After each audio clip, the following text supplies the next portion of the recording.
What's up, you guys? It's Steve here, and we've got a shocking news update regarding the status of stimulus and also the current status of the pandemic spreading even further. This is your stimulus check update and your stimulus package update. Now, it seems like this Delta variant, it's spreading at a rapid rate. We're seeing a resurgence, and there's a lot of concern about where we're going to be come flu season in the winter. We're going to see if we can get this under wraps. I've got an update for you as it's also even hit the White House and aides to Speaker of the House Nancy Pelosi. Now, in addition to that, while this is unfolding, we're also hearing more about stimulus. And as you guys know from the video I just uploaded just this morning, we had heard Senate Majority Leader Chuck Schumer say that he wanted that first portion of the infrastructure bill for physical infrastructure, that bipartisan agreement. He wanted it in bill form, ready to go by tomorrow. However, we got pushback from Republicans saying, there's not going to be a vote tomorrow, because we're not voting on something that we haven't even seen yet. You don't have the bill ready. It's not ready.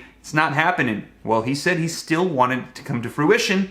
And what we're hearing is it's not going to be ready, and this could get pushed back further. Now, in today's video, I'm going to be sharing with you some video footage from Senate Majority Leader Chuck Schumer, and we're going to be reading some articles that are coming out just in the last 30 minutes as to what's going to be unfolding with the infrastructure package. Now, in addition to that, that second portion is going to be that stimulus package. They're calling it the second portion of the infrastructure package, $3.5 trillion worth of spending for human infrastructure, aka more stimulus. Now, we're going to be finding out what's going to be unfolding, because right now, as it stands, it looks like this is not going to be ready tomorrow. So I'm going to dive into the details for you so that way you know what's happening as of today, July 20th, 2021. But before we do, if you could do me a quick favor, just takes a second. If you like and appreciate these updates, keeping you up to date on all this stuff, don't forget to take one quick second just to smash that like button. I would appreciate it. It really helps out the channel a ton. Also, leave your comments down below. I'd like to hear your thoughts. And also, be sure to share this out if you think it's going to help out other people.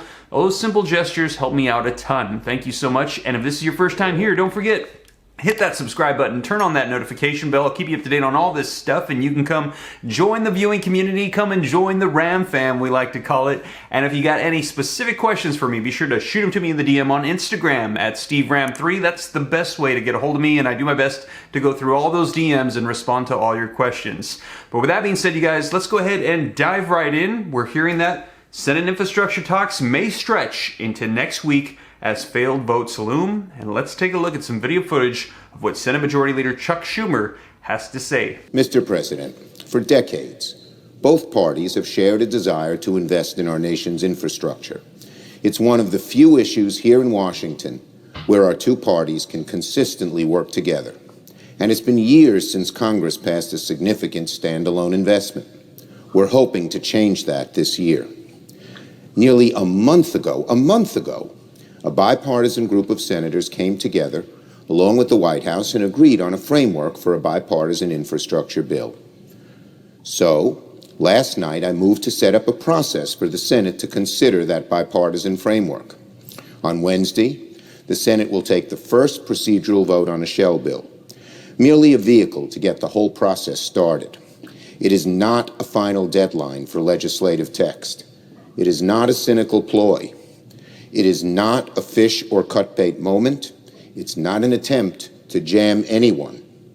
It's only a signal that the Senate is ready to get the process started, something the Senate has routinely done on other bipartisan bills this year.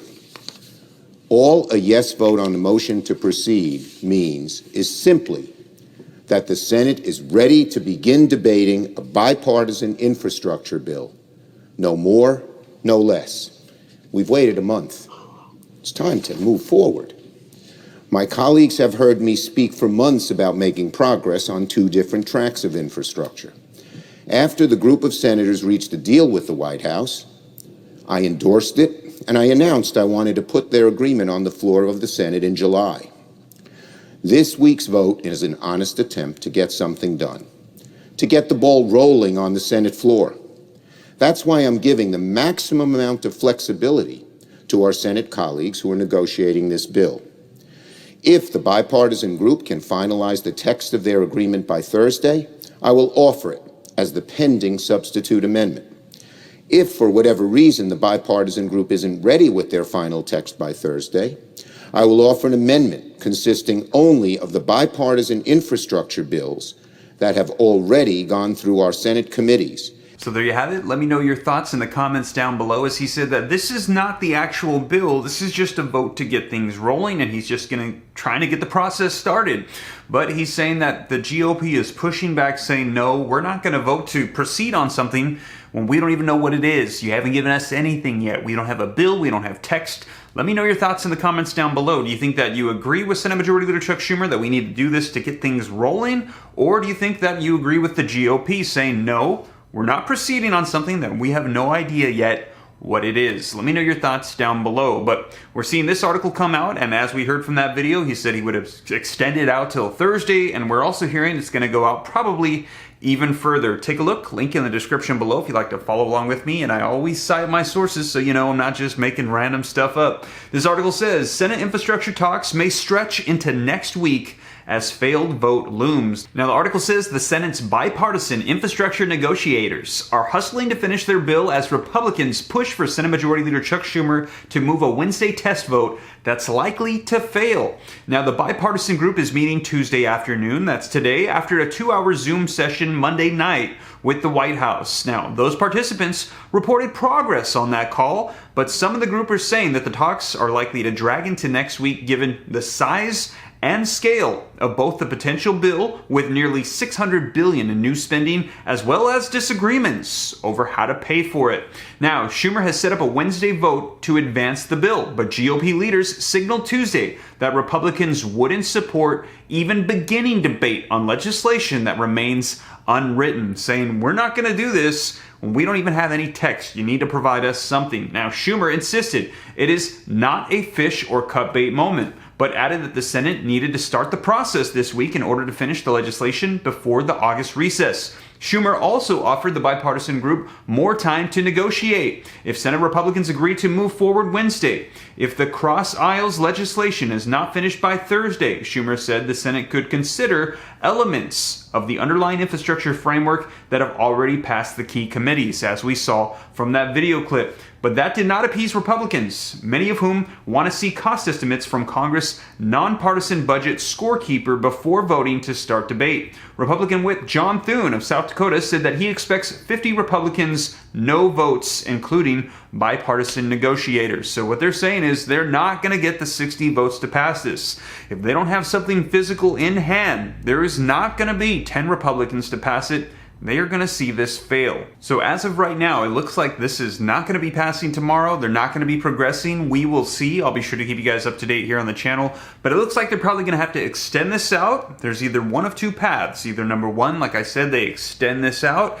They get some sort of text together. They get an agreement and they pass it through the regular means. Or it all falls apart, there is no Republican support, and then Democrats have to go at it alone through the process of reconciliation and add it to their current $3.5 trillion reconciliation bill that they have for stimulus. So they'll add it all in, and we will see the largest stimulus package we have ever seen pass through the process of reconciliation for both physical and now what they're calling human infrastructure, aka more stimulus. Now, also, as I mentioned in the beginning of this video, we're hearing there's a lot more unfolding with the Delta variant spreading throughout the nation. And there's a lot of concern about how this is going to be impacting our battle against the pandemic and people getting vaccinated. Let me know your thoughts in the comments down below, but take a look at this. We actually just saw this come out today. White House officials and Pelosi staff members test positive for the pandemic. And we're hearing that a White House official and the staff member for House Speaker Nancy Pelosi,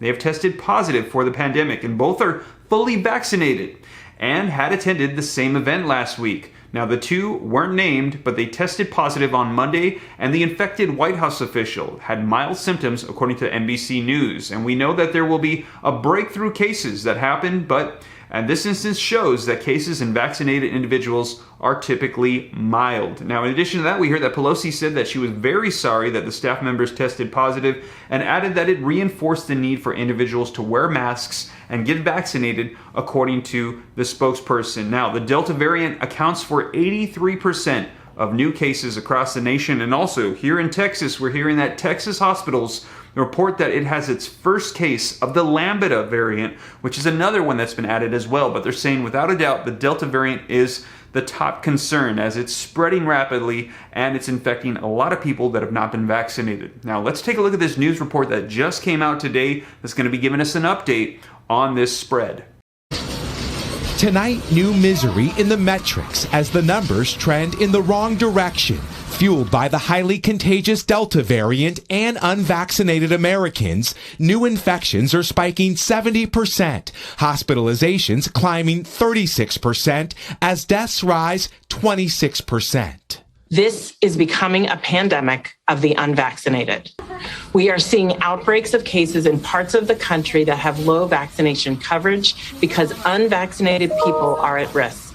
With nearly a third of the nation still not vaccinated and COVID cases rising in almost every pocket of the country, the CDC says last week, 4 states accounted for more than 40% of new infections, 1 in 5 coming from Florida. In Nevada, the feds are deploying a team of 100 to desperately boost inoculations. And after LA County required masks inside public spaces again for all 10 million residents, other regions are now also recommending the vaccinated use face coverings indoors. 10 steps forwards, like 20 steps backwards. Authorities in Los Angeles are trying to prevent what's happening in Springfield, Missouri, where doctors and nurses are expanding the ICU, but losing more young lives. We will do our best to try to get you home, but there's no guarantee that you're going to leave. And I think that is something that every unvaccinated person needs to think about. Amid protests over vaccine mandates, a handful of states with high case rates are reporting a higher rate of newly vaccinated. But for now, it's not enough to slow a dangerous and deadly rise, a threat looming larger every day. Miguel, a lot of folks have been talking about these breakthrough infections, which are rare but happen. What do we know? Well, Lester, the CDC stopped tracking breakthrough infections unless they resulted in hospitalization, which is rare. But NBC News has heard back from 27 states so far, and we've tallied 66,000 breakthrough cases. That's just a small fraction of the vaccinated.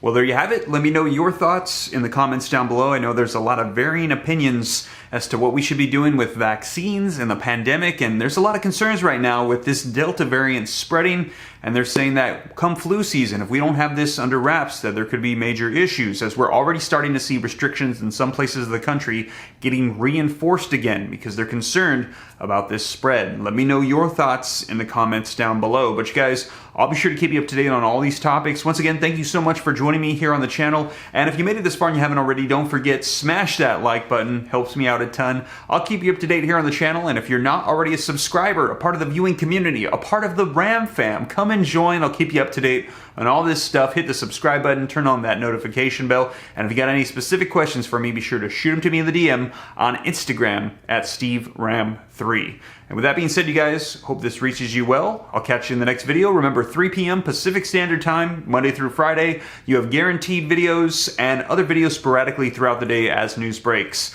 But with that being said, you guys, I'll catch you in the next one. Take care. God bless. This is Steve.